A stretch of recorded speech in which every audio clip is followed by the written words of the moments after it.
What's up, y'all? Welcome back to the channel. You know where you at. Well, guys, got a good episode for you today. We're going to talk about a bait, yes, that not a lot of guys use or talk about this time of year. And if they do, they're being real quiet on it, man. Real quiet. So, this bait, it comes from Japan. Oh yeah, you know those guys are all about the finesse. I mean, they have captured finesse bass fishing.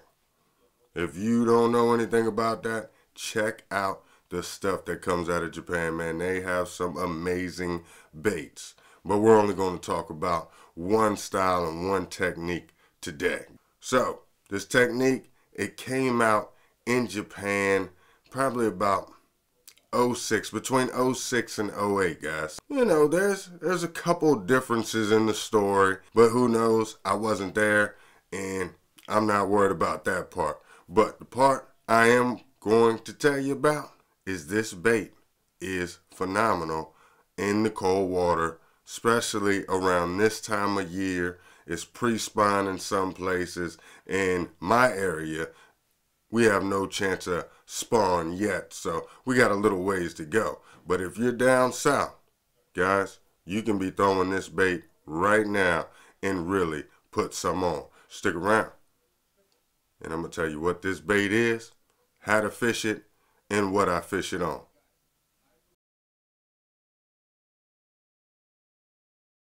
I know you're wondering, what is this bait he's talking about coming out of Japan? You know, they have so many. That's true. But I'm only talking about this one bait in particular. And man, this is a juicy bait.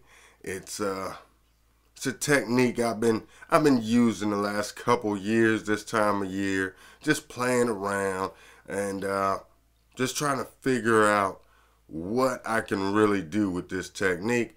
And I'm sure this technique shows up well on your forward-facing sonar units and other electronics, you know, live scope, all that good stuff.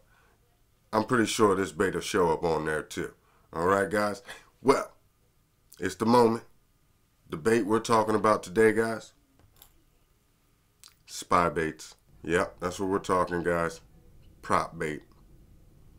This here spy bait, oh my goodness. This one in particular is by Genco. This thing is a beast. You got your Duo Realises out there. Oh, those are the ones right there.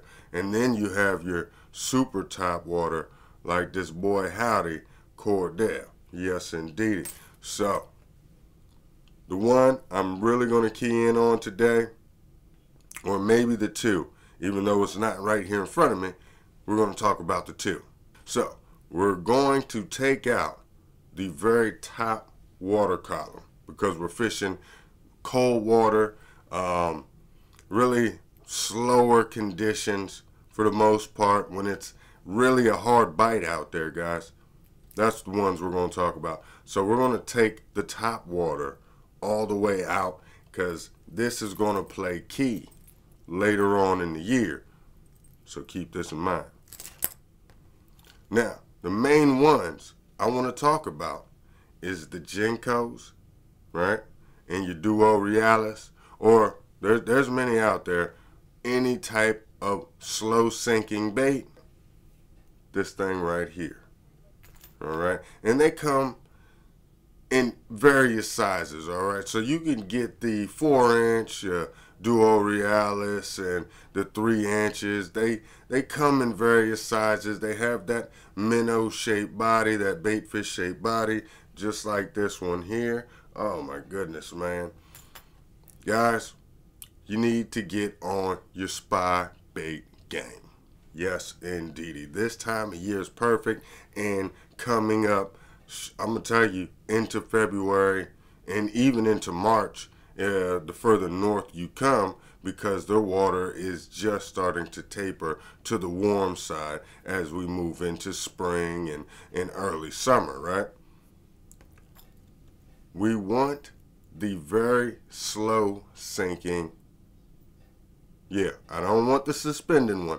I want the very slow sinking spy baits. All right.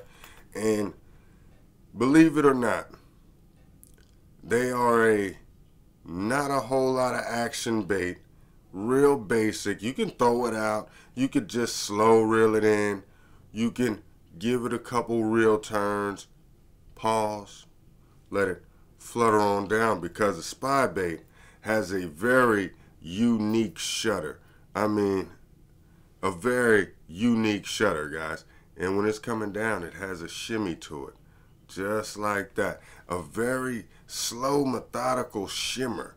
You see that? Oh my goodness, guys. That thing really does the trick.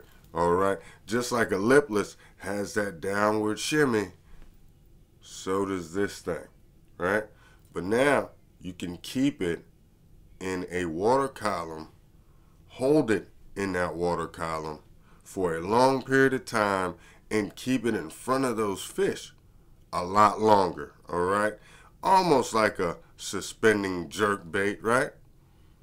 But less erratic, a lot less action, just not doing the same thing, right? It's just a slow shimmy, and I like to give it a slow reel as well, and that thing just gets bites. It's so amazing. Now you can catch different species on it, but we're talking largemouth bass fishing. You can do some smallmouth bass fishing with this thing, and I even believe, I've been playing around, I want to catch some trout with this thing to see what it's going to do. All right, so the one I'm holding here, and this is my all-time favorite, all right, is the Jinko. This thing is awesome. The shimmy on it, like I told you, is awesome, guys. But the Duo Realis has a little bit faster fall. It has a weight transfer system in there, so you can cast that thing out quite a bit further than most. All right, because you know, Duo Realis, man, they just make the top-notch baits, right? That thing gets out there. It falls a little bit faster. You can get the weighted, what 3/8 ounce. That's my favorite size. I don't really go any further than that with the spy bait.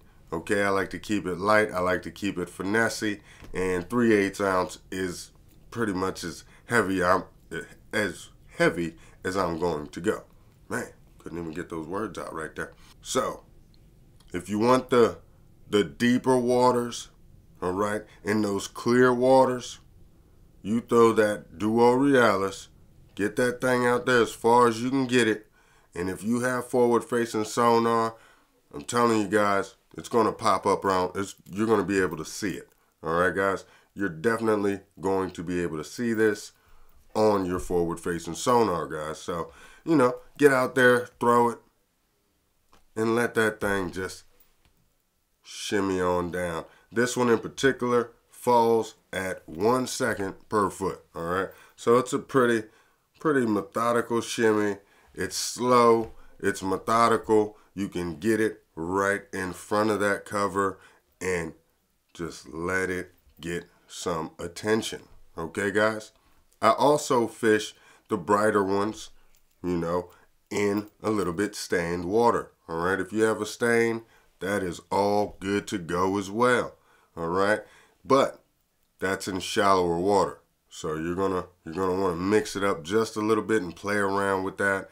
I love to throw this around some submerged cover, but you have to be careful. They are treble hooks. These props do help protect those hooks a little bit better, but you do got to keep in mind the treble hooks, guys. You got 2 of them on there.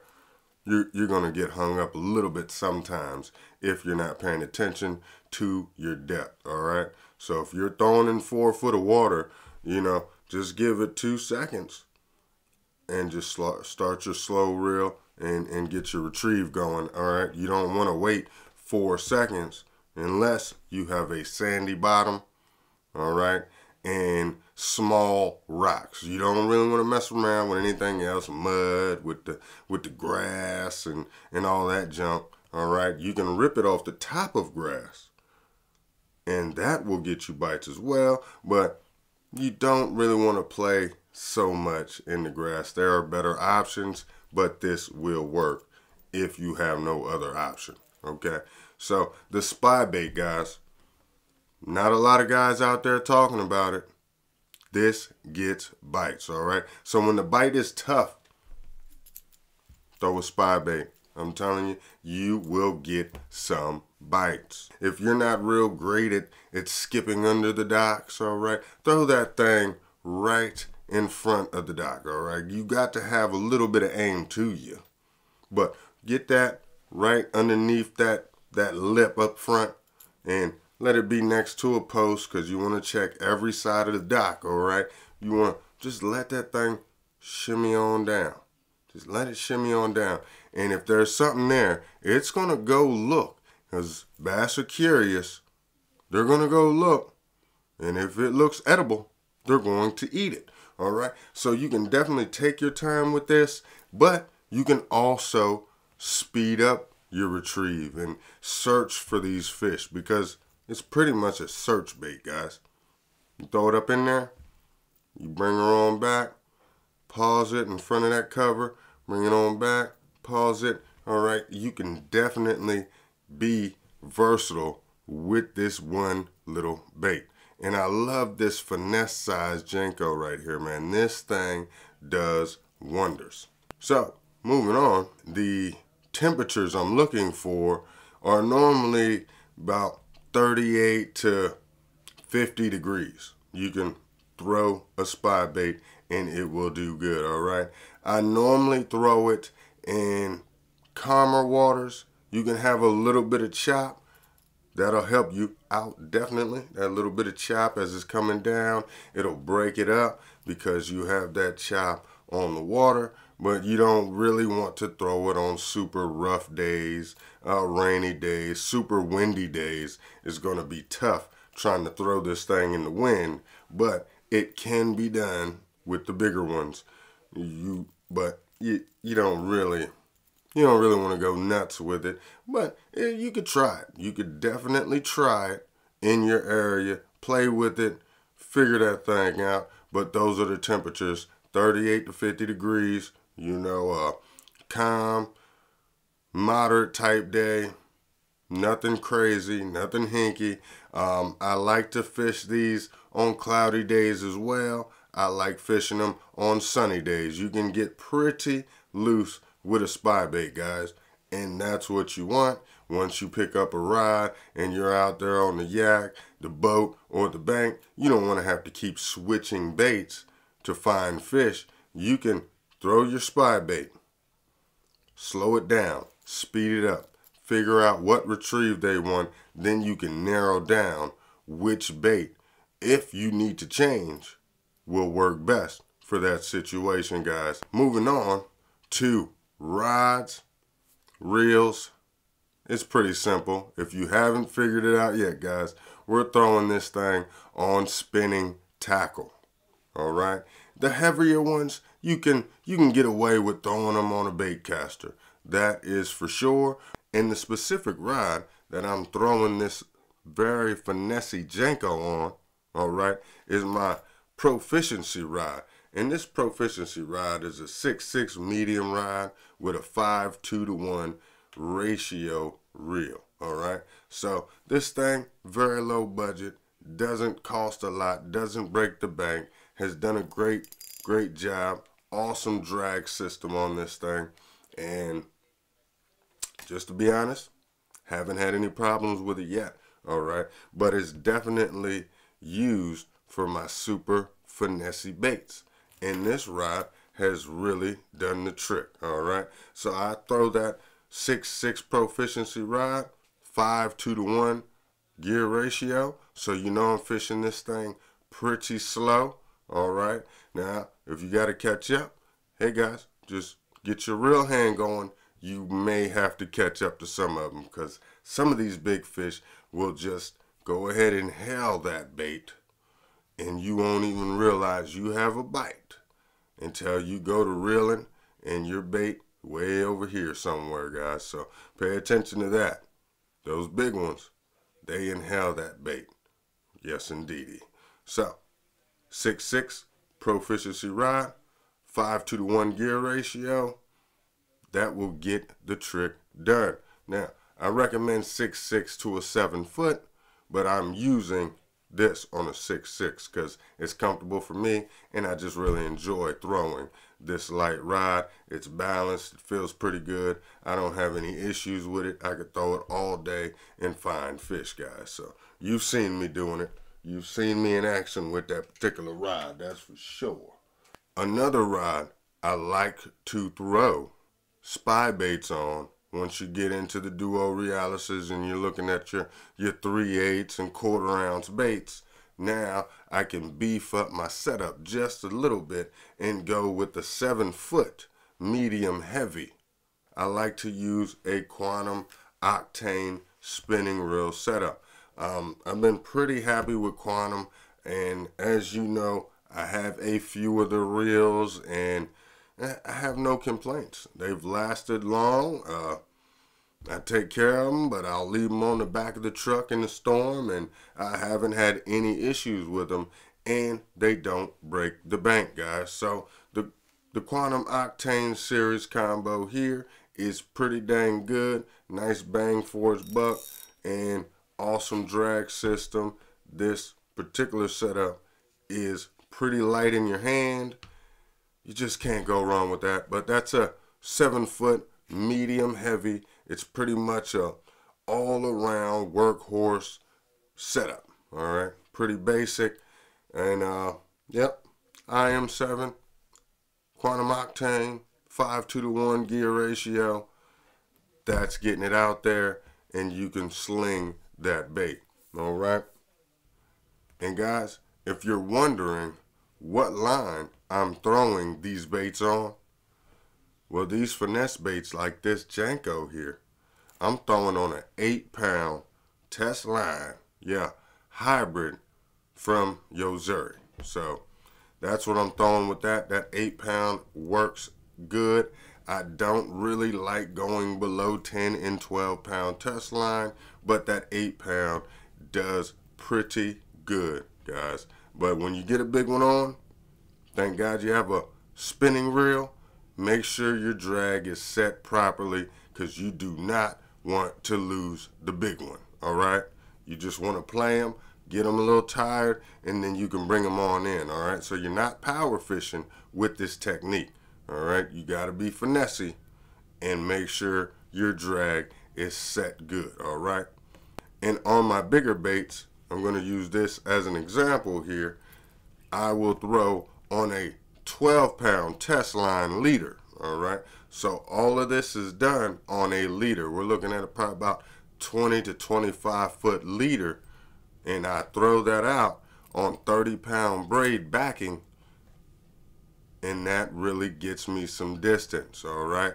So I will switch it up with my bigger combos and use that 30-pound braid backing with a 20 to 25 foot 12-pound Yozuri hybrid line, guys. That's that fluoro and nylon hybrid setup that they have, and I use that line a lot. I got 6-pound, I got 8-pound, and 12-pound, and I may have 10-pound around here somewhere, but yeah, throw that thing right there, 12-pound leader, 30-pound braid backing, and that octane, yes indeedy, that Quantum Octane will get that bait out there with that line setup. And yes, that proficiency rod right there will get this small thing pretty good distance, all right?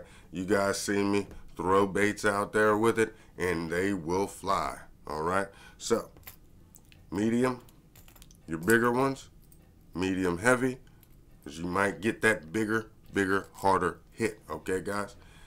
And that is spy baiting in the short, okay? Because we could go on all day, guys, but remember, spy baits, not everybody's throwing them I do not hear a lot about spy baits, and I'm gonna tell you now, guys, when you don't hear about certain baits, that means they may have forgot about them, but the fish still bite. All right, guys, so go out there, check you out some spy baits, see what works for you. Top water, mid column, fast sinking, slow sinking. Pay attention to all those details and you will have success. All right, guys, well, let me get on out of here. It's my time. I appreciate you guys watching the channel. Thank you to all the new subscribers and everyone out there leaving comments. I appreciate all the love, tight lines, and all that good stuff everybody says. Peace.